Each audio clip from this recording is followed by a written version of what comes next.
Assalamualaikum warahmatullahi wabarakatuh. Waalaikumsalam warahmatullahi wabarakatuh. Waalaikumsalam. Alhamdulillah rabbil alamin. Dalam kesempatan ini kita masih diberikan kesehatan dan juga waktu untuk bisa berkumpul walaupun di dalam pertemuan virtual. Pada kesempatan ini, izinkan saya memperkenalkan diri sebagai dosen pengajar dari Hukum Internasional di Universitas Islam Nusantara, di mana tempat saudara-saudara belajar. Kemudian sebelum kita mulai, ya, akan saya perlihatkan dulu seperti apa perkuliahan di Hukum Internasional. Ini adalah rencana pembelajarannya. Sebentar, saya share dulu. Izin ya, saya mau share screen. Seperti yang saudara lihat di sini, bahwa di dalam pembelajaran, di dalam rencana pembelajaran, saudara diarahkan terhadap rencana pembelajaran ini, ya. Sasarannya adalah bahwa di sini terdiri dari ada penilaian terhadap sikap, kemudian juga ada pengetahuan, ya, penilaian di pengetahuan, kemudian juga ada keterampilan umum dari saudara-saudara, dan juga ada keterampilan khusus. Nah, mata kuliah hukum internasional diperkenalkan di semester 4 dengan sasaran yaitu terhadap sikapnya, saudara-saudara bisa menjunjung tinggi nilai kemanusiaan dalam menjalankan tugas berdasarkan agama, moral, dan etika. Hal ini berkaitan tentu saja dengan sikap, dengan asas hukum hak asasi manusia, di mana setiap orang mempunyai hak untuk menentukan arah hidupnya, ya. Lalu kemudian juga berkontribusi dalam meningkatkan mutu kehidupan bermasyarakat, berbangsa, bernegara, kemajuan peradaban berdasarkan Pancasila. Tentu saja sebagai puncak dari pedoman negara, tidak boleh lepas dari Pancasila. Lalu berperan sebagai warga negara yang bangga dan cinta tanah air, memiliki nasionalisme serta tanggung jawab pada negara dan bangsa, sebagaimana amanat dalam Undang-Undang Dasar pembukaan alinea ke-4, ya, tentang peran serta Indonesia di dunia internasional. Menghargai keanekaragaman budaya, pandangan, agama, dan kepercayaan, serta pendapat dan temuan orisinil orang lain, juga merupakan bagian dari sasaran yang harus saudara penuhi. Kemudian, taat hukum, disiplin dalam kehidupan bermasyarakat dan bernegara, lalu menginternalisasikan nilai, norma, dan etika akademik. Kemudian menunjukkan sikap bertanggung jawab atas pekerjaan di bidang keahlian serta kemandirian secara mandiri. Lalu menjadi individu yang memiliki kemampuan kepemimpinan yang mandiri, unggul, dan amanah, ya, sebagai para calon lulusan sarjana hukum yang tentu saja akan kemudian menjadi trompet hukum pada kehidupan bernegara selanjutnya. Di bidang pengetahuan, saudara diharapkan dapat memenuhi penguasaan konsep teoritis tentang ciri, struktur, dan teori hukum, sumber, asas, prinsip, dan norma hukum, sistem atau tata hukum nasional, serta di Indonesia, serta juga sistem hukum secara internasional berikut sejarah dan perkembangannya. Kemudian menguasai pengetahuan secara dasar tentang sejarah dan aspek teoritis bidang hukum positif Indonesia. Ya, walaupun kita belajar hukum internasional, tetapi tetap tidak lepas dari hukum positif yang berlaku di Indonesia. Paling sedikit mencakup hukum perdata, hukum pidana, HAM, HTN, hukum internasional, hukum adat, hukum Islam, dan aspek formal dan prosedural lainnya. Lalu saudara juga menguasai prinsip dan langkah penyelesaian masalah dan atau kasus hukum melalui penerapan metode penemuan hukum yang merupakan dasar perumusan beberapa bentuk dokumen elementer, yaitu paling sedikit berupa dokumen memorandum hukum, dokumen hukum untuk beracara, dan dokumen kontrak lainnya. yang berfungsi sebagai regulasi seperti peraturan-peraturan dan basicing berkaitan dengan putusan-putusan dari organisasi internasional maupun peradilan di negara lain. Lalu yang terakhir untuk penguasaan pengetahuan, menguasai hukum penggunaan perangkat teknologi informasi dan komunikasi sebagai bagian dari hukum. Ini berkaitan dengan hukum lintas batas negara atau transnasional ataupun hukum internasional yang memang mengalami perkembangan pesat, yaitu melalui teknologi yang sudah mengaburkan batas negara. Selanjutnya, untuk keterampilan umum,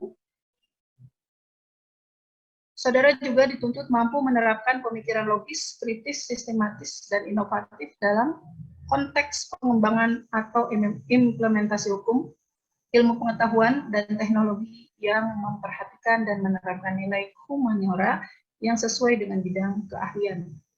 Saudara juga harus mampu menunjukkan kinerja mandiri, bermutu, dan terukur, lalu mampu mengkaji implikasi pengembangan atau implementasi ilmu pengetahuan teknologi yang memperhatikan dan menerapkan nilai humaniora sesuai dengan keahlian berdasarkan kaidah, tata cara, etika ilmiah dalam rangka menghasilkan solusi, gagasan, desain, dan kritik seni hukum, menyusun deskripsi, saintifikasi hasil kajiannya dalam bentuk skripsi dan laporan tugas akhir.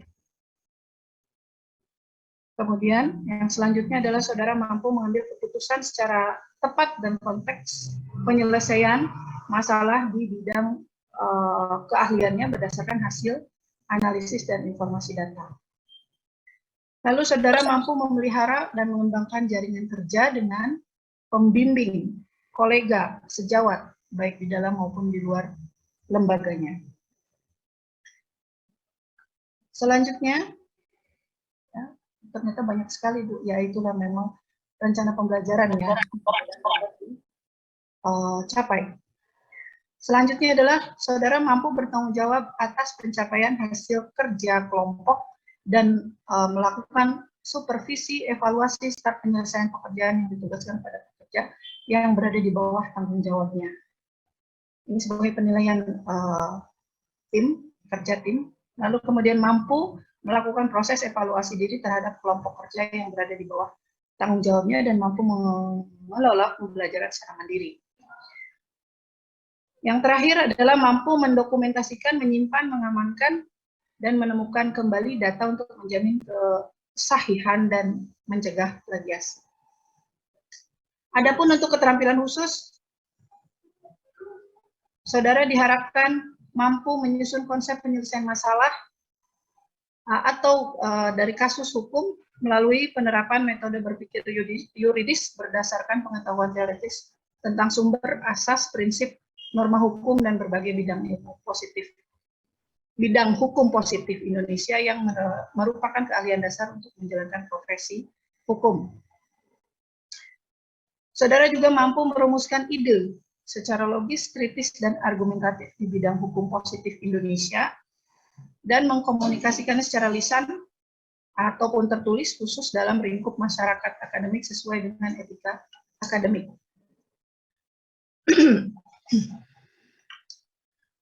Saudara juga mampu bersikap etis, adil, taat hukum, peka, peduli terhadap lingkungan sosial, dan merancang dalam merancang dan menerapkan ilmu hukum yang saudara dapat, ya. Dan yang terakhir, mampu menerapkan keterampilan hukum, acara, baik itu pidana, perdata, tata usaha negara, arbitrase, dan sampai dengan mahkamah internasional. Baik, sebelum kita mulai, dari apa yang sudah saya sampaikan ini, apakah ada yang mau ditanyakan dulu mengenai rencana pembelajaran? Kalau tidak ada, akan saya masuk ke materi ya. Hukum internasional yang akan saudara dapatkan memang baru sebagai pengantar. Ya. Hukum internasional sendiri mempunyai komponen nilai yang sama dengan mata kuliah lain penilaiannya. dengan bobot SKS sebanyak 3. Kehadiran saudara dimintakan adalah 10%, lalu tugas yang terdiri dari tugas mandiri dan kelompok itu masing-masing 10%, totalnya 20%, kemudian ada ujian tengah semester, bebannya adalah 30%, lalu ada ujian akhir semester, itu sebesar 40%. Persentase ini adalah kumulatif dari nilai akhir. Dan nilai akhir saudara adalah 100%, maka persentase ini diambil dari sana. Saudara bisa berhitung sendiri berapa banyak kehadiran, maka 10%-nya adalah berapa. Lalu kemudian tugas mandiri dan kelompok, dari nilai 100% tugas mandiri masing-masing, maka hanya diambil untuk sebagiannya. Ya, demikian juga dengan ujian tengah semester dan ujian akhir semester. Bisa paham ya? Lalu kemudian juga untuk angka mutu. Ya, dari jumlah yang nilai yang saudara peroleh. Nilai kumulatif yang saudara peroleh dari 40 sampai dengan 49 itu saudara mendapatkan nilai angkanya, angka mutunya adalah E. Lalu 50 sampai 59 itu adalah D. Lalu 60 sampai 69 itu adalah C. 70 sampai 79 adalah B, dan lebih dari 80 saya berikan A. Ya. Adapun buku yang saya rekomendasikan. Baik, bisa Bu. Ada delay sedikit ya. Untuk pembelajaran ini saya merekomendasikan yang pertama adalah buku Profesor Mokhtar Kusumantmaja dengan ETR Agus. Ini ada 2 jenis. Yang pertama adalah seri yang materi, isinya materi tentang hukum internasional, dan yang kedua adalah seri tentang kasus. Cases and material. Jadi semua contoh-contoh putusan-putusan dari Mahkamah Internasional, dari arbitrase, semua ada ya, berbagai kasus tentang hukum internasional. Lalu ada JG Starte mengenai pengantar hukum internasional. Ya, ini juga bagus bukunya. Dan ada Bayu Seto mengenai pengantar hukum perdata internasional. Lalu ada juga saya menyarankan untuk Sudargo S. Gautama dan Sunaryati Hartono. Ya. Itu adalah buku lain yang selaras, menurut saya itu bagus. Hukum internasional tergantung kepada pengakuan dari negara-negara. Seperti yang saudara tahu, syarat untuk mendirikan suatu negara itu sudah tahu ya. Yang pertama adanya wilayah, yang kedua adanya penduduk, ya, wilayah yang tetap, penduduk yang tetap, kemudian ada pemerintahan, ada aturan, dan ada pengakuan dari negara lain.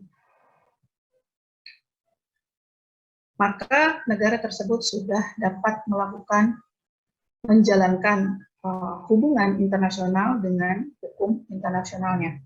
Kemudian juga yurisdiksi dan penyelesaian sengketa internasional. Dalam hukum positif, saudara mengenal adanya peradilan. Ya, ada pengadilan negeri, ada pengadilan tinggi, ada Mahkamah Agung. Ya. Nah, bagaimana dengan yurisdiksi penyelesaian sengketa di hukum internasional? Lalu kemudian juga mencakup hukum laut dan jalur maritim berkenaan dengan prinsip ekstrateritorial. Dan yang terakhir ada tanggung jawab negara. Apa yang dimaksud dengan hukum? Izin Ya. coba menjawab, Bu. Perkenalkan, nama saya Muhammad Yudha Hasan Abana dengan NIM 41033300211173. Menurut saya, hukum adalah seperangkat aturan yang bersifat memaksa dan memiliki sanksi. Itu menurut saya, Bu. Terima kasih. Ya. Nah, definisi dari hukum sendiri ini belum dapat dipastikan yang mana, karena menurut siapa gitu, karena hampir seluruhnya memang termasuk ke dalam definisi hukum. Ya, ada dari berbagai macam doktrin yang menyebutkan hukum itu apa. Nah, kurang lebihnya memang satu kata, yaitu sekumpulan dari peraturan dengan tujuan untuk mengatur dan membuat ketertiban. Ya. Lalu internasional, secara harfiah, menurut Kamus Besar Bahasa Indonesia, Internasional itu apa? Sering kita dengar misalnya artis X sudah mulai go internasional, ataupun juga ada saham dari perusahaan besar yang sudah go publik. Kemudian juga taraf internasional, ini masih taraf nasional, ini sudah bertaraf internasional. Jadi sebetulnya internasional itu apa? Melewati batas negara. Ya, secara mudah, secara pengertian yang simple, internasional atau juga disebut dengan transnasional atau lebih dikenal juga dengan ekstrateritorial adalah persoalan melintasi batas negara. Selama saudara tidak melintas, maka saudara tidak termasuk melakukan sesuatu yang internasional. Hanya masih di dalam lingkup nasional. Tetapi ketika ada lintas batas, baik itu fisik saudara maupun melalui infrastruktur internet, maka saudara sudah boleh dikatakan melakukan sesuatu hal yang berhubungan dengan internasional. Sampai sini paham ya? Paham, Bu. Ya. Nah, maka hakikat dan asal mulanya dari hukum internasional ada beberapa pendapat atau doktrin. Sini dari Profesor Charles Saini Hyde mendefinisikan tindakan negara dan tindakan organisasi internasional serta hubungan mereka secara interse, ya, intern, ya, per lembaga, tindakan organisasi maupun negaranya yang berhubungan dengan negara lain. Demikian pula hubungan mereka dengan orang maupun badan hukum. Semuanya ketika ada tindakan yang melintasi batas negara. Ada yang mau bertanya? Silakan, satu pertanyaan. Izin bertanya, Bu. Kan kita sering main game online. Kan game online itu tidak hanya Indonesia. Berarti itu juga sudah termasuk ada hubungan internasionalnya juga ya, Bu? Iya. Ya, saudara kan sudah mencentang ketika mengunduh ya. Itu kan ada syarat dan ketentuan atau terms and condition. Ya, itu saudara harus centang dulu untuk mendapatkan aplikasi tersebut. Nah, dengan begitu saudara sudah melaksanakan persetujuan kepada aplikasi tersebut, mentaati seluruh aturannya, sehingga saudara harus tunduk dengan peraturan tersebut. Misalnya ketika saudara melakukan sesuatu hal yang dianggap pelanggar dari aturan game, maka biasanya yang setahu saya itu gamenya akan terblokir. Betul tidak? Betul, Bu. Ya, seperti itu ya. Nah, mau tidak mau saudara sudah melakukan hubungan internasional dan mematuhi hukum yang melalui syarat dan ketentuan itu saudara setujui dengan cara mencentang atau saya setuju atau agree atau apapun itu ya, tulisan di sana. Yang lain? Izin bertanya, Bu. Ya. Ya, satu pertanyaan, Bu, mengenai kan tadi sudah dibahas soal hukum internasional dan lain soal internasional, soal hukum juga. Nah, bagaimana sih, Bu, cara membedakan atau bagaimana kita membedakan antara ruang lingkup hukum nasional dan internasional gitu, Bu? Mungkin seperti itu pertanyaannya, Bu. Ya. Bagaimana cara membedakan dari suatu kejadian termasuk ruang lingkup hukum nasional atau internasional gitu ya? Saya kasih contoh tragedi Kanjuruhan. Siapa yang belum tahu? Ya. Oh, semua kan. Tragedi Kanjuruhan, ya, yang di Jawa Timur itu ya. Tragedi Kanjuruhan ini lembaga yang menaunginya adalah PSSI. Sedangkan PSSI kita tahu sebagai member dari suatu organisasi internasional yaitu FIFA. Betul. Nah, tragedi ini memunculkan pembahasan kemungkinan FIFA akan disanksi terhadap kejadian yang sudah menelan banyak korban. Ya, apakah memang mau disanksi atau tidak? Kita belum tahu juga. Nah, menurut pandangan saudara secara mudah, adakah keberhakan dari FIFA untuk mensanksi PSSI? Dilihat dulu faktornya. Faktornya kejadiannya di dalam negara Indonesia, korbannya orang Indonesia, dan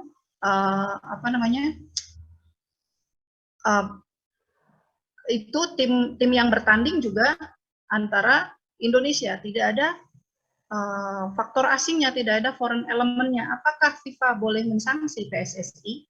Nah, di sana akan terlihat, nanti saudara bisa mulai mempelajari benarkah segala sesuatu yang mempunyai unsur asing, melibatkan unsur asing, termasuk atau tidak termasuk ke dalam ranah ruang lingkup hukum internasional.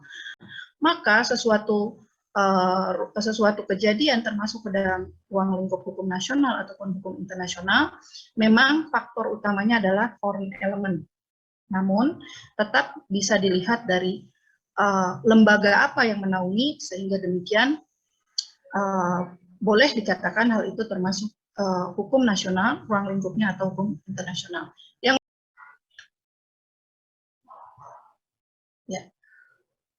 Profesor Mohtar Kusumaatmadja, guru besar yang memang mendalami hukum internasional, berpendapat bahwa hukum internasional itu terbagi menjadi publik dan privat.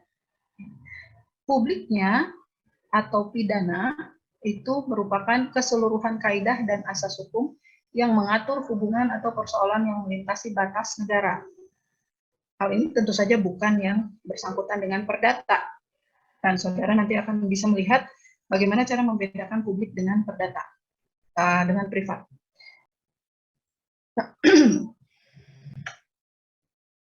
Sedangkan untuk privat, Profesor Mohtar Kusumaatmadja berpendapat bahwa hukum internasional privat atau perdata merupakan keseluruhan kaidah dan asas hukum yang mengatur hubungan perdata yang melintasi batas negara, ya. Di sini bisa dilihat, tadi yang kita bahas di awal adalah hanya persoalan melintas batas negara, atau hukum yang mengatur hubungan hukum perdata antara para pelaku hukum masing-masing yang tunduk pada hukum perdata nasional yang berlainan. Di antaranya meliputi hukum kewarganegaraan atau imigrasi, kemudian ada perjanjian perikatan, hukum keluarga waris, kemudian hukum ekonomi, bisnis, hukum dagang, dan hukum keuangan, akuntansi, dan lain sebagainya. Nah, mengenai sejarah dan perkembangannya, dimulai dari hukum Romawi yang menjadi dasar bagi sebagian besar sistem hukum Eropa, khususnya Eropa Barat, yang berpengaruh sangat besar dalam hukum internasional.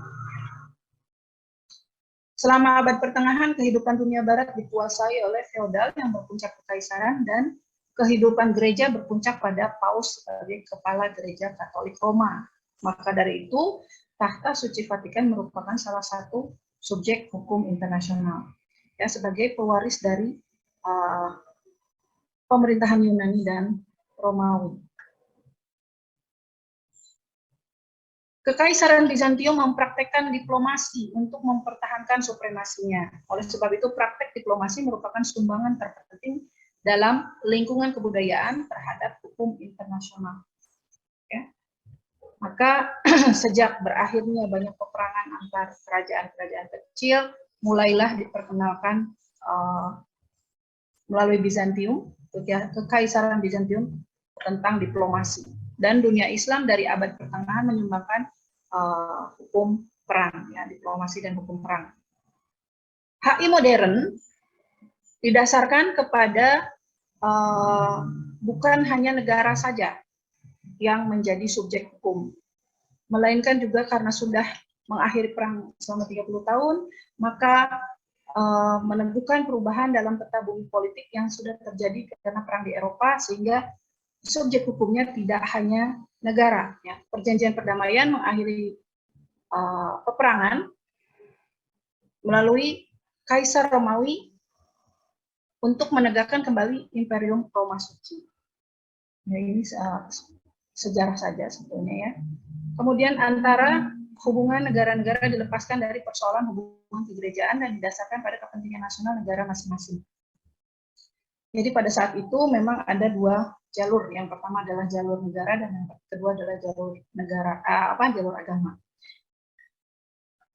Perjanjian Westphalia juga menorehkan sejarah di dalam hukum internasional sebagai dasar yang diletakkan di dalamnya diperteguh dengan Perjanjian Utrecht.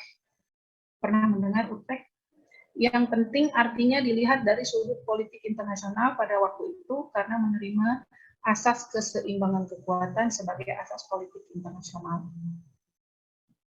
Kemudian juga adanya aliran sekularisme atau hukum alam yang digaungkan oleh Hugo de Grotius.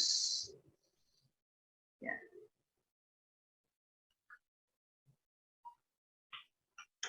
Siapa Grotius? Hidup di abad 15 sampai 16. Grotius ini mengeluarkan suatu asas de jure belli pace pacis atau hukum perang dan damai.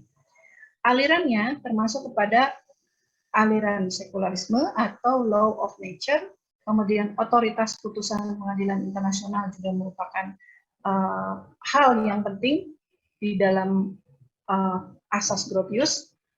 Kemudian standar historis doktrin kebebasan di laut, ya, atau Mare Liberum, dan Traktat Westphalia, pengakhiran perang yang selama 30 tahun tidak pernah usai. Ya.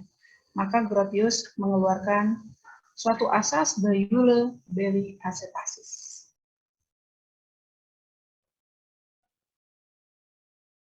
Oke. Ini untuk tugas minggu depan. Saudara-saudara memberikan paparan atau memberikan pengertian tentang internasional. Yang saya tambahkan ini perbedaan internasional, nasional, transnasional, dan ekstrateritorial. Saudara jelaskan, paparkan ya.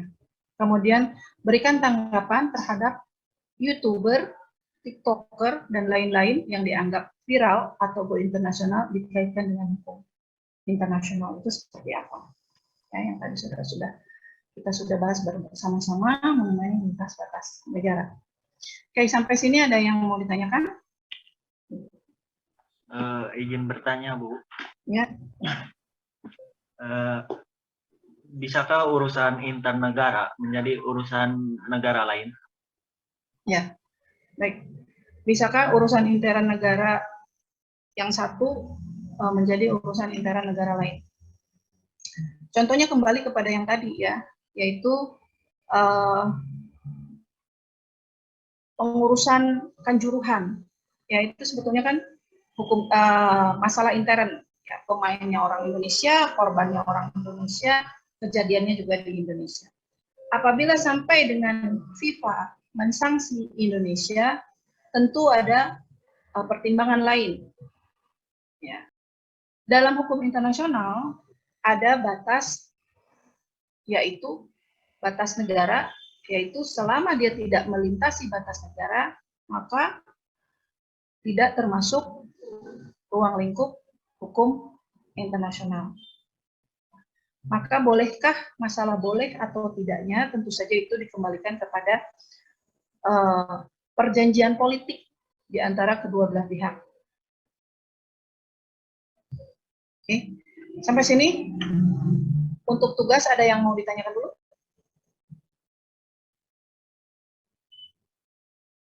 Untuk pengumpulannya diketik Word atau ditulis tangan, Bu? Sebaiknya diketik saja ya, kemudian dikirimkan ke email saya. Nanti tolong dibereskan. Kalau memang tidak ada lagi pertanyaan, kita akhiri. Jumpa lagi minggu depan, diselesaikan tugasnya. Tetap sehat, tetap semangat. Terima kasih. Assalamualaikum warahmatullahi wabarakatuh. Waalaikumsalam warahmatullahi wabarakatuh. Terima kasih.